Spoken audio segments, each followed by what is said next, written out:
Whether you have a diagnosis or not, I don't care. I'll teach you how to find what's causing your health struggles using the blood work you already have, right here on this podcast, but also in my new book, Why Are My Labs Normal?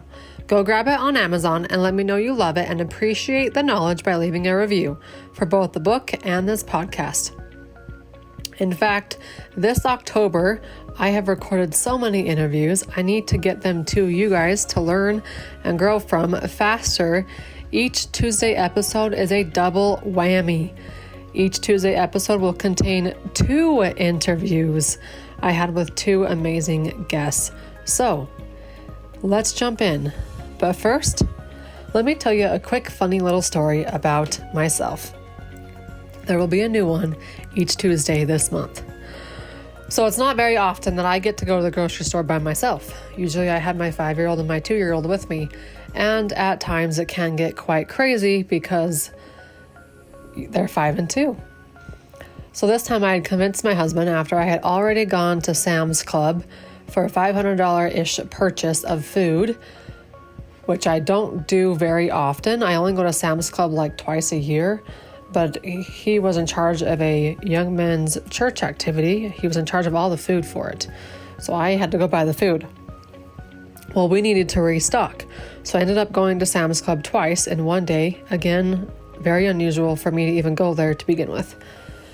So I convinced him that I could be there and back on a Friday night, and I could do it by myself, and he could have both of the kids. Because usually when I want to leave the house and do the grocery store shopping on my own, he always says I have to take one kid with me. This time I convinced him I don't need a child with me. I could do it lots faster without one. But of course, as a mom with 2 young kids running my own business, I need a break here and there. So I was going to go to Sam's Club and do the shopping that we needed and not hurry so much. But that's not in me. I realized 32 minutes later, after I had my entire cart full of another $500 grocery store run, it had only been 32 minutes. And I was like, how do people meander down the halls and just kind of look at things?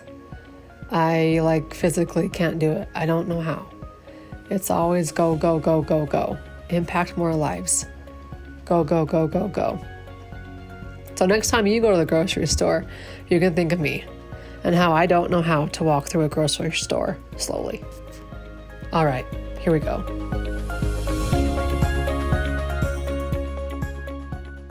Welcome to the Beyond the Diagnosis podcast with me, Dr. Kylie. Today, we're going to talk about type 1 diabetes from a type 1 diabetes expert, Dr. Jody Stanislaw. She's a naturopathic doctor who can help anybody and everybody, doesn't matter where you are. But let's focus on type 1 diabetes today because it's I would say an epidemic. And let me just clarify.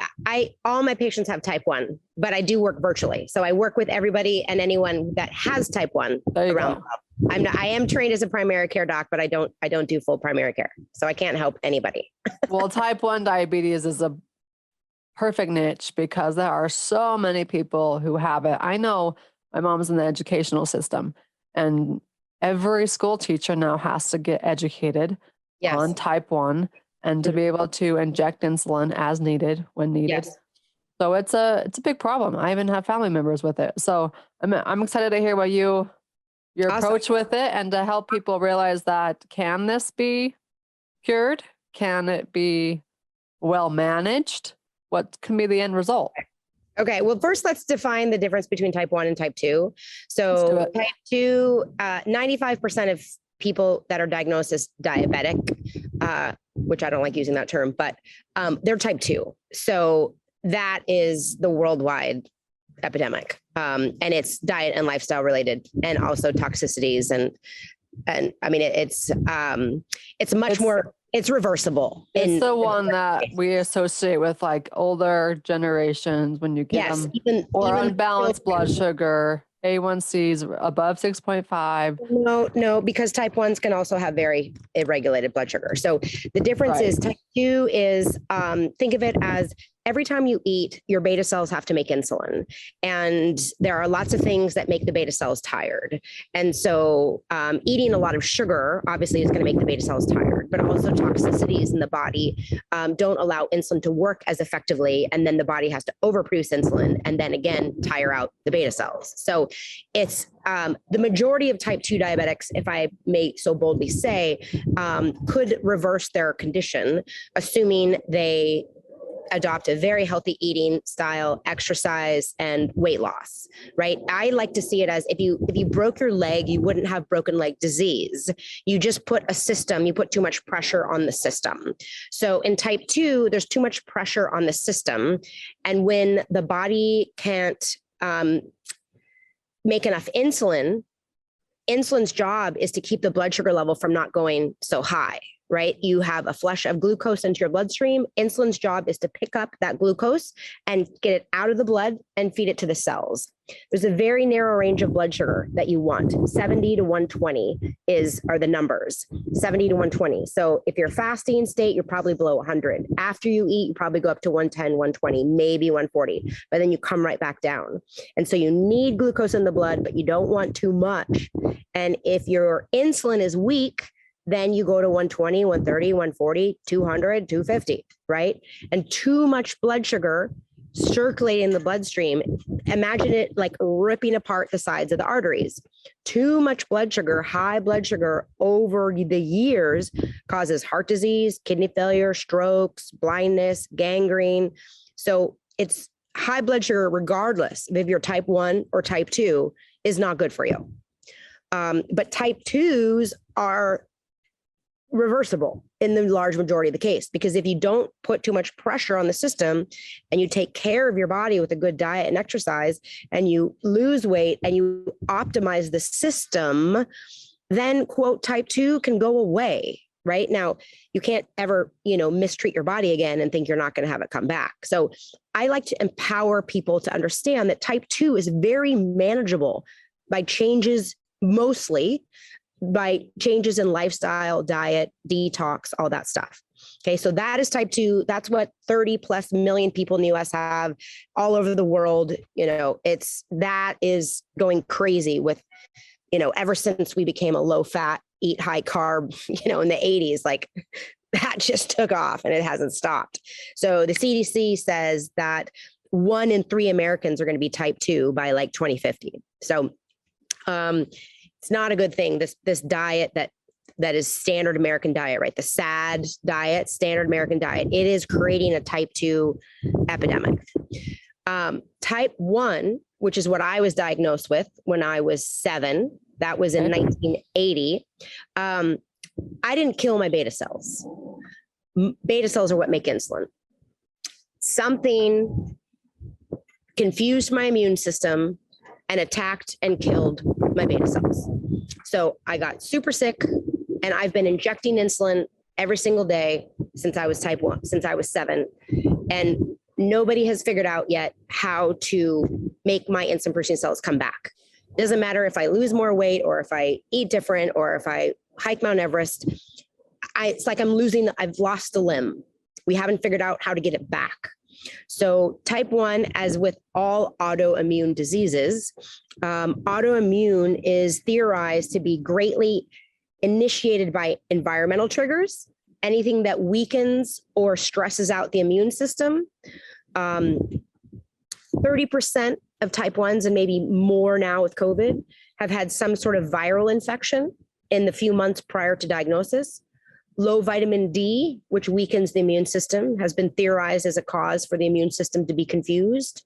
As a naturopathic doctor, I also want to consider gut inflammation, parasites, and other viral infections, because most of the immune system lives in the gut. So if you have an unhappy gut, which I did as a kid, I was only breastfed for 6 weeks. I had tubes in my ears from food allergies. I lived in Seattle. I had low vitamin D. I have lots of other theories as to why I got it. But if you have the majority of your immune cells in your gut, it logically makes sense that if your gut is inflamed with all these things that it doesn't make it happy, your immune system is going to be negatively impacted, right? So Type 1, I've helped thousands of type 1s around the world. I've worked virtually with type 1s for over 10 years. And my job in helping type 1s is understanding how to dose insulin on a daily basis in order to keep blood sugar levels in range. Because diabetes itself damages nobody. High blood sugars are what is damaging. So if I could keep my blood sugar perfectly between 70 and 120 all the time, my risk of heart disease, strokes, kidney failure, blindness, gangrene would not be elevated. Now, the process of keeping my blood sugar level in a perfect range is very hard. And I teach people the 101 variables beyond just what you're eating that can make blood sugar go up and down. And it is a constant 24-hour a day, 7-day a week, all year long management process, because every day is different, right? It's kind of like I tell my patients, we're like sailors. We know how the sailboat works, and we know how the wind patterns work, and we know how sails work. But guess what? Every day you take the sailboat out, you're going to have to deal with different variables, right? If I'm going to eat differently, if I'm going to exercise differently, if I'm PMSing, if I slept well, if I didn't sleep well, all these things affect blood sugar. So my job is to help my patients figure out how to stay in range. What are some of the tips that you can share with those who are listening, like that could help them keep their blood sugar in that range? Yeah. So I have a private program. It's a 3-month program, and I have a whole curriculum that I take them through. Unfortunately, most patients with type 1 are never trained to the level that they need to keep it in range. Like I said, the 70 to 120 is perfection, but the average type 1 has average blood sugar levels of 165 or higher. Less than 30% of type 1s can stay below 150 most of the time. So it's a very complicated process. But one of the things, of course, I recommend is the lower carb you eat, the easier your job will be, right? If you want a bowl of oatmeal with blueberries and bananas and brown sugar versus some, eggs and sausage and bacon. I mean, I want to eat, I do encourage people pure, clean, sourced proteins. But yes, a scrambled egg breakfast is way easier to manage your blood sugar than oatmeal and brown sugar. So the first thing I'm like, okay, unfortunately, the medical system today tells patients that they can eat anything they want and just take more insulin for it. They give them this little formula of like, okay, every 10 carbs you eat, give yourself 1 unit, or maybe you're more insulin sensitive. And so that means you can eat 15 carbs and need 1 unit.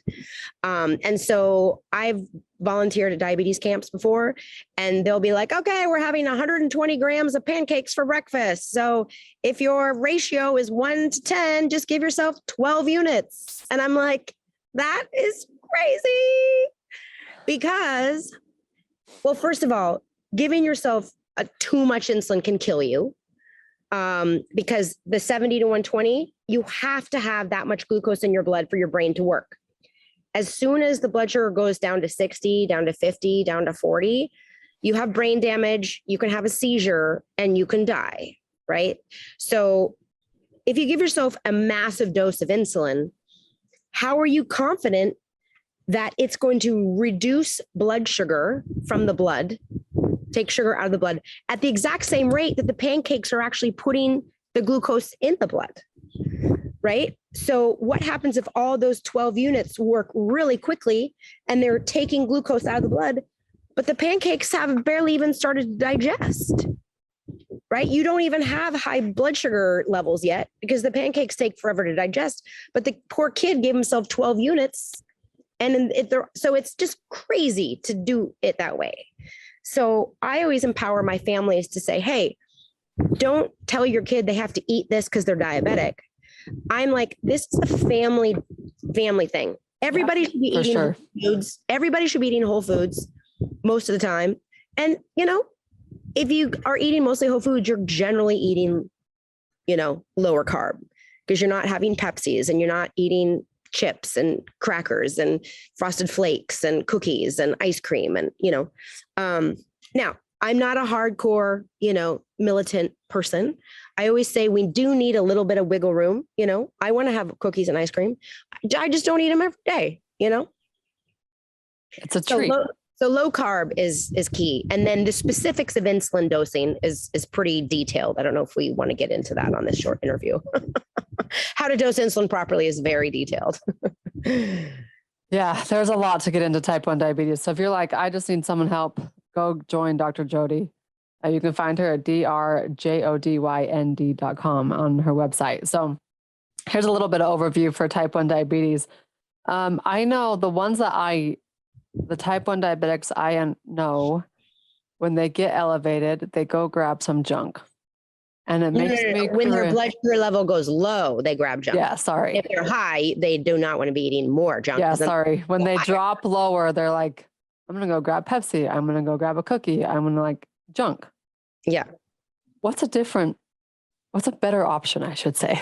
Yeah. Oh, yeah. First of all, most type 1s they don't understand how much glucose they actually need when they're low, right? You have to kind of think. I teach patients how to figure out how much you actually need, because the problem is when your blood sugar level is dropping low, the brain is getting sent messages that's like, oh my God, we're about to die. So please eat everything in sight. So I have had this many times in my 42 years with diabetes, where if you let yourself get so low, it will be impossible to stop eating. Like if you go into the fridge when you're low, you might not close the fridge for 20 minutes. I've done that before. If you get a Pepsi and you only need 2 sips of it, you'll have the whole 32 ounce or whatever it is. Mm-hmm. So the first thing is I want to teach people how to figure out how low you're actually going. And that's 100% dependent on how much insulin you've recently given, right? Insulin is the biggest factor that drops us. Exercise plays a part too, of course, but that's a whole other story. So I don't like people using treats to treat their lows, because when you have messages sent to your brain that you need to eat the whole world, it's pretty hard to have control around whatever you're putting in your mouth. You're going to way overthink. And then you're going to have a massive low that you're eating for. And then guess what happens an hour later? You go to 300. So that's the roller coaster, the blood sugar roller coaster. So I personally recommend every patient to always have glucose tabs around. So glucose tabs are these little round powdery things. Each one is 4 grams of carb. So number one, you know exactly how many carbs you're getting, unlike when you just stuff your face with whatever. 2 is it's very hard to want to eat 10 of these. They're kind of gross. They're kind of powdery. If I know I need 3, I have 3. If I know I need 2, I need 2. But if you gave me, chocolate chip cookies to treat my low, how many carbs I need would just be completely out the window, and I'd eat 5 cookies, and then I would be 300. So glucose tabs, they are not a whole food. They are full of colors and not great things. This is not actually a glucose tab pack. I just use the electrolyte containers because they're convenient. Because I buy these in a big bottle. But I resisted telling people to use these for many years because I'm such a let's eat whole food junkie. But then I was like, you know what? If you depend on a banana to treat your low, if you depend on dates to treat your low, if you depend on dried apricots, you're gonna eat way too many. You're just gonna eat way too many. So I do recommend figuring out my formula. If you work with me or whatever, you have to figure out how much insulin is on board, thus how much the momentum is of making you go low. And then you can figure out how many glucose tabs you need. And that's how I recommend treating lows. Glucose tabs. I've heard of the glucose pouches too, where they just spray in the but the problem that is stuff.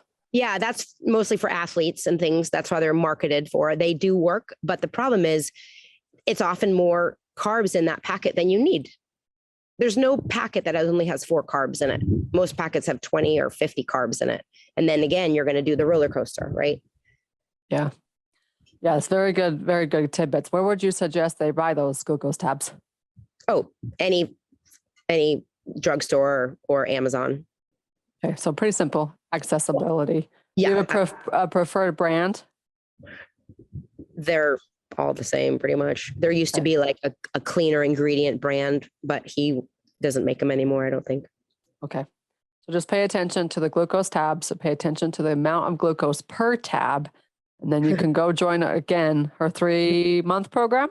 I have a lot of different offerings. I do actually, I've created this non-type 1 diabetic thing that I'll tell you about, but my main offerings are working privately for 3 months with a type 1 diabetic and or their family. You know, if oftentimes the kids are diagnosed, even though all ages now get type 1. I have 50-year-olds newly diagnosed. I have 70-year-olds newly diagnosed. Really? Yeah. Type 1, autoimmune type 1. Well, type 1 is autoimmune. That's how I differentiate between type 2. Type 2 is there's nothing killing the beta cells except their own habits and their toxicities and things and the weakness in the beta cells. Type 1 is literally an autoimmune attack against the beta cells, right? And those are who I work with. Yes. I have a 3-month private program, and then I have a monthly membership program where I go live every week, and I have online courses. Those are my 3 offerings for type 1. So depending if you want to be a self-starter, self-learner, you can just do the courses. If you want community and a little 30-minute tune in on Zoom with us every week, the membership program. If you want, like, I want to master my type 1 and I want to work directly with Dr. Jody, then it's my 3-month program. So those are my 3 offerings, but I am just launching a new program because I've done a TED Talk called Sugar is Not a Treat. It has over 3 million views. And so I'm touching people all over the world now in terms of really realizing how damaging sugar is. I've obviously been a student of sugar since I was 7, since I've had to weigh and measure every bit of sugar I've put in my mouth for 40 years. So I've come up with a new program that I fly to your house for 2 to 3 days and completely interview your family, find out what's working, what's not working. And then we do a complete kitchen clean out. I go in there with boxes, get out of all the crap, and then make up meal plans. These are 5 to 10 breakfasts that work for you. These are 5 to 10 lunches that work for you. These are 5 to 10 dinners, snacks, desserts. We go to the store, we stock your kitchen with everything that is vibrant and healthy and great for you. If you want the extra day, we cook all day and then pack your freezer with all the pre-made stuff. And then we do follow-up support Zoom calls after. So it's a big new thing. I don't even have it on my website yet, but you can email me and, so that's my new non-type 1. This is helpful for everybody because I'm so passionate about helping people understand how powerful food is as medicine. You know, as a naturopath, that is what totally inspires me. And it breaks my heart when I walk into a grocery store and you have an aisle of soda, and you have an aisle of chips, and you have an aisle of crackers, and you have an aisle of cookies. Like, where's the food, people? I love that idea that you would fly to someone's house, hang out with them for literally like take them by the hand. Yep. Get rid of the junk, bring in the good stuff. Cause like as a mom, I think it's just so overwhelming. Oh, sure. One, to deal with the type 1. I don't have a type 1, but if I had, I know a neighbor, her son got diagnosed at 1.5 years old. And he's now like just barely 2. So they're literally just barely figuring this stuff out at such a young age for him. That's cool. Yeah. So I'm going to give them your information. Yeah. And then 2, if you're a practitioner listening and you do a lot with diet, fly to someone's house, reboot their kitchen. Totally. Meal prep with them. Yeah. I guarantee you there will be people who will pay you for that, who are begging to help you to have that offered. Yeah. Yeah. Yeah. That's and I'll so do cool. I'll do a pre-Zoom interview. Like, okay, let me meet the family, that whoever's in the house, right? What's going on? What do you like? What don't you like? And then I'll fly there and work with you for whatever. And then, follow up Zooms. How's it going? Let's make this work. All that stuff. So that's my latest offering. So that's like so I said, cool. you would just have to email me because I haven't even marketed it anywhere yet. I already have people asking me for it and I haven't even built the sales page or anything. Yeah. Yeah. So I'm telling you, people are wanting this stuff. You just have to offer it. Yeah. Create something like it. I know when I hired my business consultant, that was one of his biggest things was people were asking him, can I please just come to your office for half a day? Can I just come hang out and have you reboot everything I've been doing? So that's what he does in his mastermind is he hangs out with you for 3 hours. You can come to his office. You can fly to his office in Florida, or you can come on Zoom. And So it works. People want that. They want We need the support. top results. So don't just say like a $99 option for membership or whatever. Like go for it. Go all in because people want all in. Yeah, for sure. For sure. Okay, Dr. Jody, because we have a lot of practitioners listening, we kind of give a little bit of clinical or business advice type, right? This last few minutes. If you were to lose your practice and have to start all over, what would you do? Like, what would I do with my life? Business. Or how would I manage? How would you start a business from scratch? How to start a business from scratch? Well, I went virtual 10 years ago. So I've been doing this even before COVID. So I was too. Now it's just the cool thing to do, right? Yeah. I'm like, now I don't have to explain. I'm like, no, I don't have an office. No, I don't have an address. No, just I'll see you on the computer. Well, the most important thing is to get your name out there as much as you can and collect emails. Like the better your name is out there on podcasts like this, doing free videos, creating your YouTube channel, getting your name out there on all the other people that are in your same industry, but hopefully not direct competitors. You like create community, create connections. That's the best way I grew my business. I got on a diabetes summit and my name exploded. Like that's how I did it. And it took me 3 years to, get my name out there enough to be on the summit. And then collect emails because the size of your email list is directly correlated with the size of your income. And Instagram could disappear in a day. Facebook could disappear in a day. All the social media things could disappear in a day. But if you own your email list, that is your list. And people still, email marketing is a thing. It is alive and well. And it is my main way to communicate with my followers is I, send a weekly email or something like that. I do have, but people can see you on all the social media, but it doesn't mean that they'll just disappear. They disappear all the time. You see somebody, oh, that's cool. And then you get distracted and then they're gone. Right. So having algorithms always change too. Yeah. So, figure out ways to build an email list. A lot of people created landing pages before they even created a website. Here's my landing page. It's a free guide to, how to make sure your morning fasting blood sugar level is normal. Give me your name and email and you'll get my free guide. Hey, here's Dr. Jody's low carb recipes, $5.99. Give me your name and email. And, so as many little landing pages for your free offer. And then you're building your email list. You're building your email list. You're building your email list. That's how I did it. And then I have a TED Talk now, like I said, and I still get on podcasts and various summits and things like that. I'm going to be on a summit in August. And one of the fellow speakers is Tony Robbins. So I'm very excited about that. Yeah, that's a big name. Big audience when you're getting into Tony's audience. Well, they're who I'm pitching my kitchen makeover program to. Oh, perfect. I was like, flying all over the world for that one. I know. Yeah, it'll be good. All right. Thank you, Jody. Again, go find her on her website at Dr. Jody ND as a naturopathic doctor.com. Yep. And Jody's Jody. Why?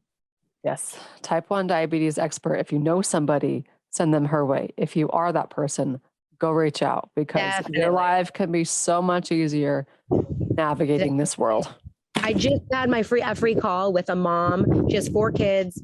2 of her kids, well, they all had COVID. The whole family had COVID. They have 4. They all had COVID, mom, dad, the 4 kids. And then a month later, her 4-year-old and her 8-year-old get diagnosed with type 1 diabetes. And this is a thing, like having COVID increases your risk of other autoimmune diseases like type 1. Yeah, viruses for sure. And she's like, I picture my program and she's like, I think we're just going to do it by ourselves. And I'm thinking, why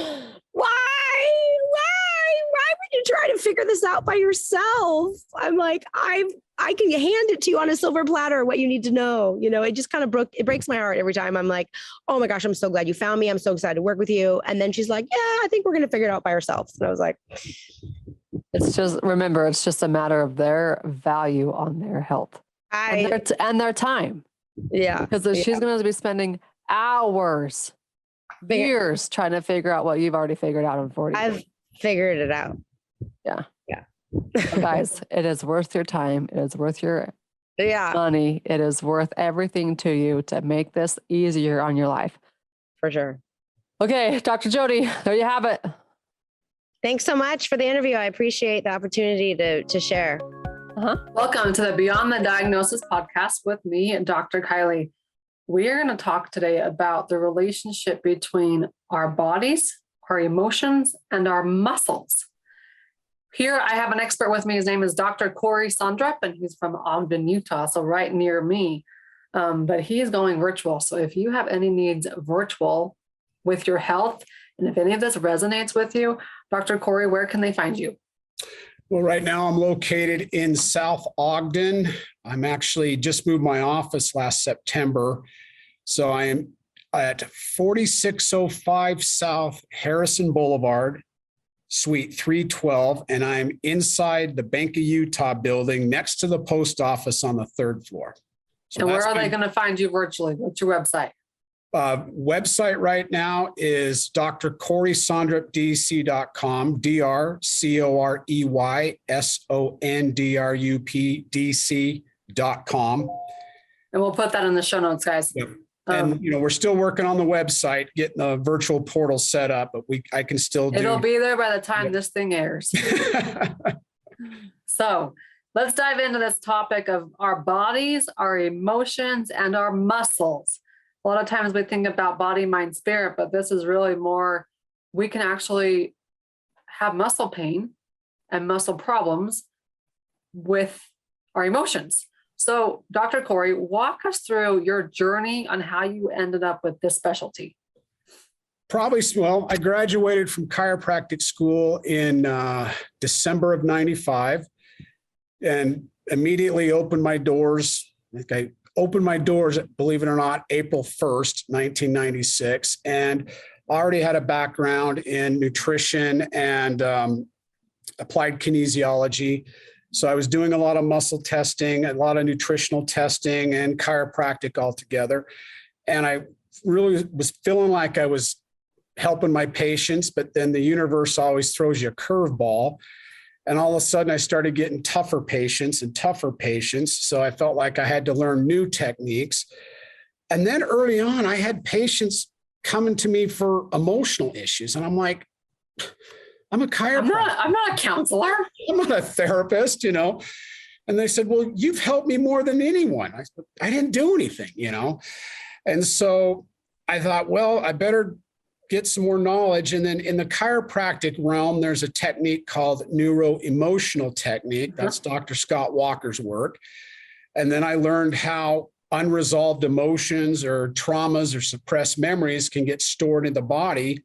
And it's based off Chinese medicine. The Chinese knew thousands of years ago that, fear tends to store in the kidney, anger stores in the liver, grief stores in the lungs. And then Scott Walker kind of took it from there and found, okay, well, if kidneys store fear and it's affecting the kidney meridian, then, the kidney meridian controls the trapezius muscles, the psoas muscles. And the trapezius muscles is what... I'm so far out of this. I want to say it's my back, but I don't even remember. Right here. These are your trap. Oh yeah, the neck muscles. Yeah. Okay. Yeah. And so, learning NET, we learned how to address suppressed emotions or trapped emotions and free them up out of the body using spinal corrections or acupressure corrections.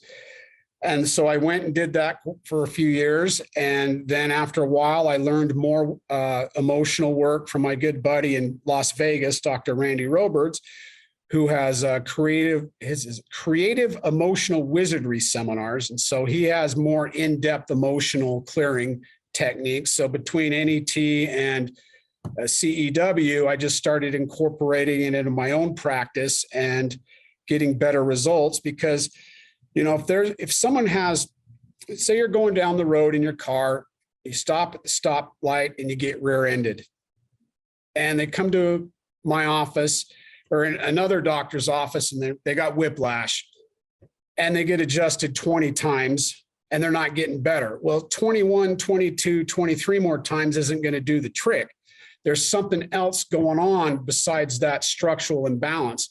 Well, say that person that got in the auto accident, say they got in a fight with their spouse a half hour before, so they're fuming and upset about the interaction between their spouse. They get in the accident, boom. So now you have the emotional imprint in on the muscles, the ligaments, and the tendons and the vertebrae. You can do all the adjusting, all the acupuncture, all the massage in the world. They're not going to get better until you address that trapped or unresolved emotional issue in the neck.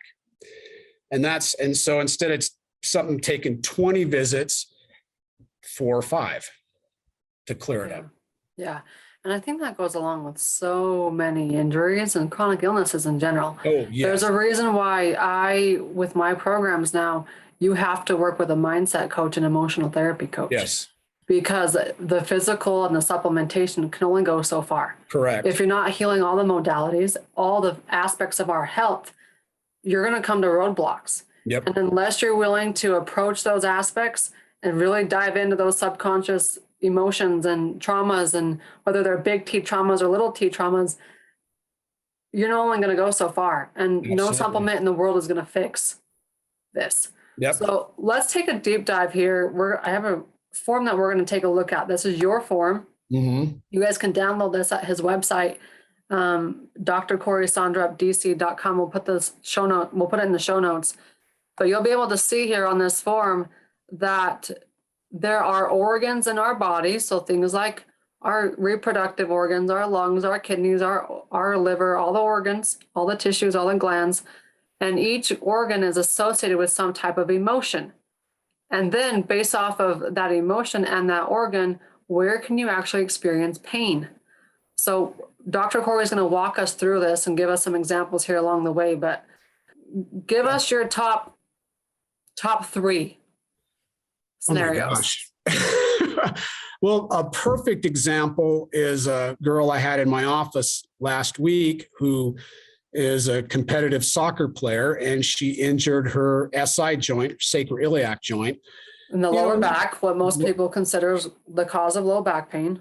Exactly. And, I was adjusting her, and when I work on patients, I'll do a couple corrections, have them get up, walk around for a minute, assess their problem. If it's still there, I lay them back down, do more corrections. And I was just spinning my wheels, because sometimes I just get tunnel vision, but then I backed up and say, oh, well, her iliolumbar ligament is not firing like it should. And so, okay, well, what controls the iliolumbar ligament? The pituitary gland. What emotion is in the pituitary gland? Useless.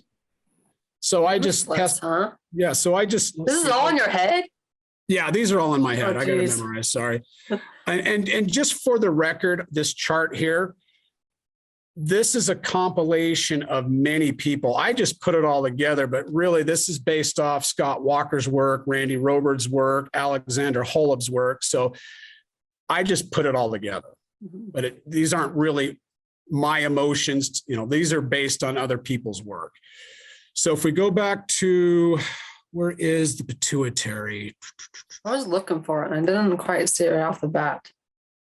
Oh, there it is. Oh, right there. Hypothalamus, down at the bottom. Useless, right there. Worthlessness, unworthy, useless. Well, useless goes to the pituitary gland, which affects the iliolumbar ligament, which, instability in the low back. And so I tested useless on her and she went weak. And I go, where are you feeling useless in your life? And she just broke down, bawling and crying in the office. I said, got it. We found it, And she proceeded to tell me the story behind it. So I had her think of the story while I made some corrections on her head and on her spine, and it cleared, the emotion released and her pain went away. She got up, jumped off the table, was happy as can be. So crazy. It is crazy. And then she gets back and you said soccer field? Yeah, she was playing soccer. Soccer. All right. So if you have a note, if you're concerned about feeling unworthy or useless, that can cause problems to your pituitary. Yeah. And just so you guys know, the pituitary is what directly communicates to your thyroid. Mm-hmm. So that useless feeling can also affect the hypothalamic pituitary adrenal axis. Yeah, and your ability to control sleep. Yeah. Not just sleep, but your stress level. Sorry. And then another big one I see in the office is with cortisol imbalances and the adrenals. And the main emotion that affects the cortisol balance in the adrenals is chaos. So if somebody has constant adrenal issues and I've been supplementing and they're not getting better, I test for chaos, goes weak. Where's the chaos in your life? most of the time it starts from childhood all the way up. So you have to address all the chaotic moments and clear the chaos to help calm the adrenals down.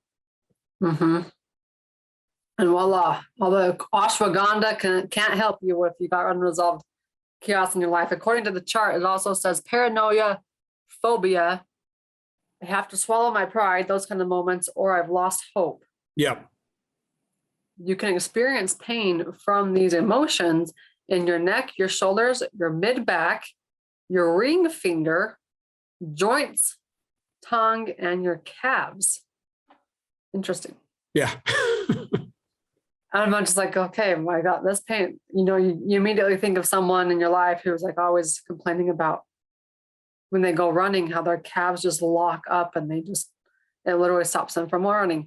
So I'm curious here. I'm going to tell you a scenario that I've been fighting, and it only happens when I run.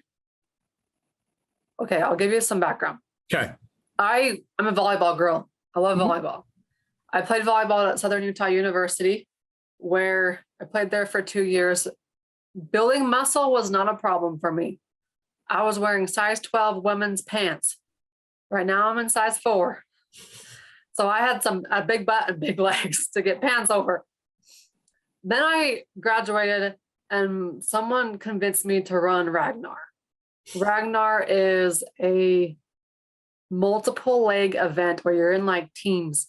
And this was the Wasatch back. So we were running from basically Logan, northern Utah, across the back of the Wasatch Mountains to Park City, where Corey lives, or Dr. Corey lives. I was one of these legs, and one of those legs was I had to run 3 different sections along that trail over a 24-hour time period. And I finished the race in Park City, got in the van, drove to the final park or wherever it was, got out of the van. What knee is it? I think it was my left knee. My left knee popped. Mm-hmm. Couldn't even move it. Saw a PT, saw a couple of different options while they were there. I'm like hobbling around. I ran the race just fine. I was just fine with my legs, but then all of a sudden, I can't move my knee. This was 2012. It's now 2022. Okay. 10 years later, it only hurts. And it like locks up, it feels like it's the hamstring tendon where the tendon connects into the gastrocnemius, if I'm even remembering my anatomy right. Yeah. It feels like that locks up, and I get like a mile into a light jog. My knee's locked up. I can't go any farther. Okay.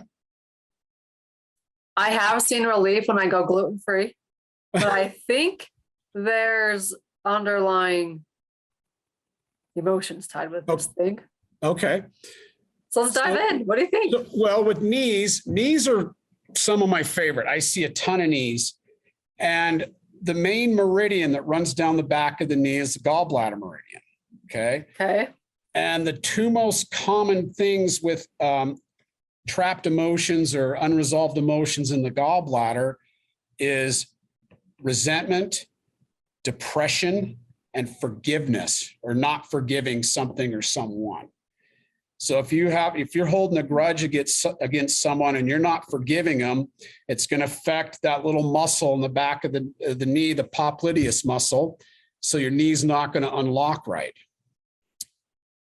And then, like I said, depression and resentment can also store in the knee from the gallbladder meridian. I wouldn't say depression. I'm a pretty forgiving person. Mm-hmm. But here's the other thing. When you said resentment, I have this immediate thought that I so badly want to have a billboard on I-15. Okay. And I just want it plastered on I-15 so every person in the state can see my face on the billboard. Sure. Just to prove that I did it. Is that resentment?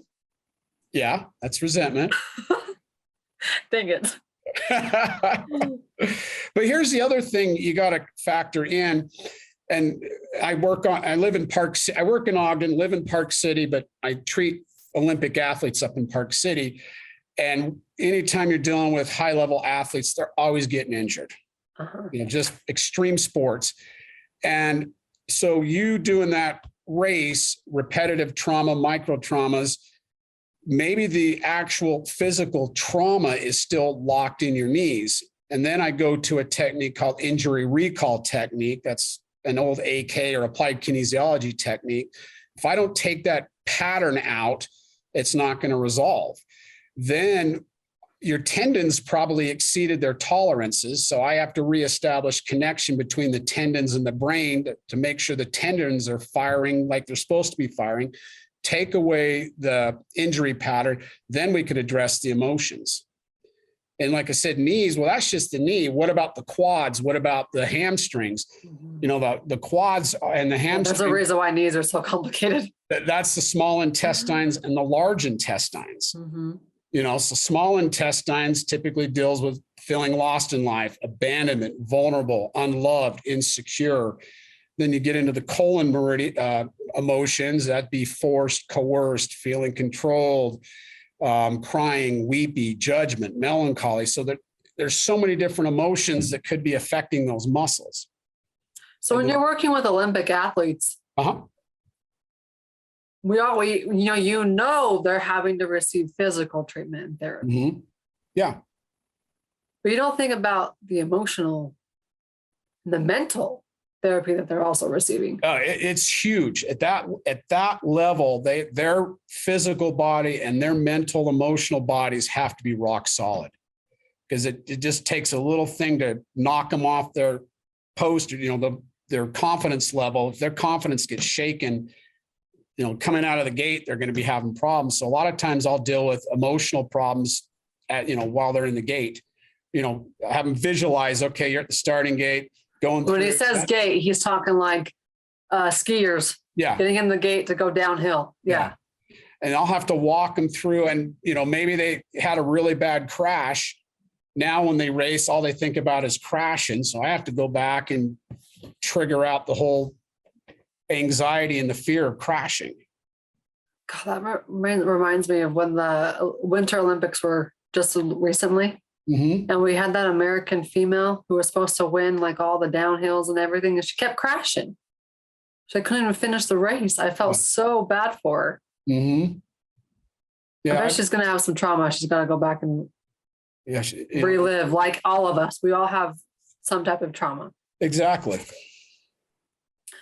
All right, let's jump back into this file here. So let's say someone comes with, let's see here. Low back pain is pretty common. Yeah. Right? Low back pain is very common. And, you know, we address the pituitary affecting the iliolumbar ligament, but another big one we see with low backs is our psoas muscles. Which psoas muscles are the main hip flexors.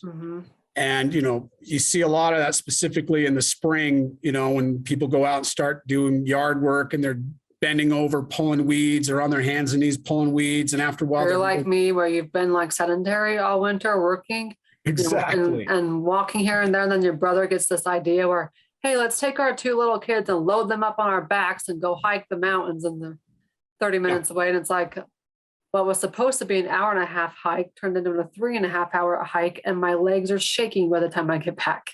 Yes. Yeah. So, you know, a lot of times with low back pain from a psoas, you know, if the psoas gets tightened, you know, or hypertonic, goes into spasm, you're going to be bent over with back pain.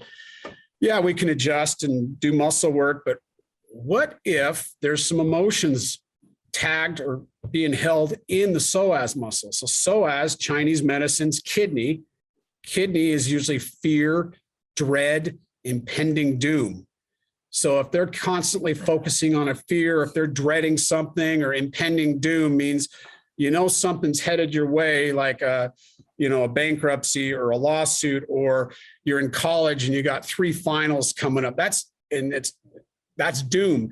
You're focusing on all those, and it gets internalized, goes into the kidneys, kidney meridians, psoas muscles, they lock up. And until you free up the fear, dread, impending doom, those muscles aren't going to relax. Well, I think about even the last 2 years where Yes. It's just everything we hear is made to feel fearful. That was the marketing scheme, was fear tactics. Yeah. It's all chaos. It's all fear. It's all doom.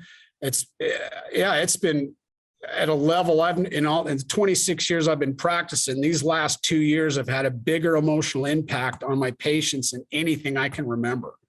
Yeah. I call it the global shit show. But yeah, there's tons of chaos, tons of fear, tons of doom, anxiety, and you have to sift through all that and get them calmed down and work on their cortisol, their adrenals, and get them calmed down and clear those emotions. And it's not fun. Yeah, thyroid's also another big one. So what can people do from an emotional standpoint to heal their thyroid? Oh, thyroid, emotion. Well, the main ones with, if you look, my other chart, paranoia and phobias, that's typically, those are thyroid issues. But, if you you can go into, I'm looking at my, if you ever know someone that has extensive one, this is someone who has, version. Like people, I'll have patients come to me with thyroid issues and their emotions are all over the place. And I'll go, well, do you have unstable emotions? Do you get perplexed?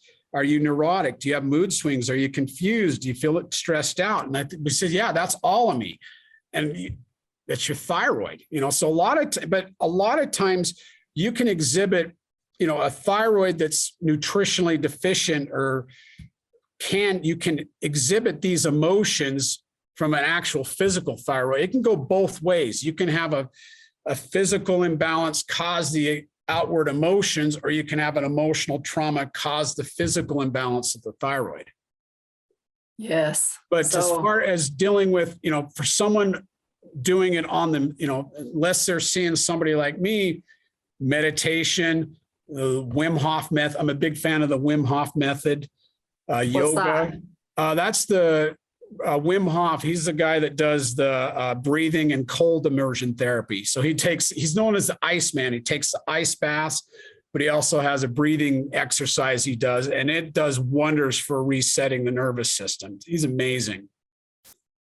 Wim Hof? Yeah, WIMHOF, Wim Hof. He's a character. He has to be with that name. Yeah. Iceman. Yeah. Okay. So we've talked a good amount about how our emotions impact our physical health, and how by healing those emotions, we can actually heal our physical health as well, and vice versa. As we're closing up here, I like to ask everybody on this season one specific question, because it's designed more for practitioners. If you were to lose everything you had built over the last 26 years, what would you do now?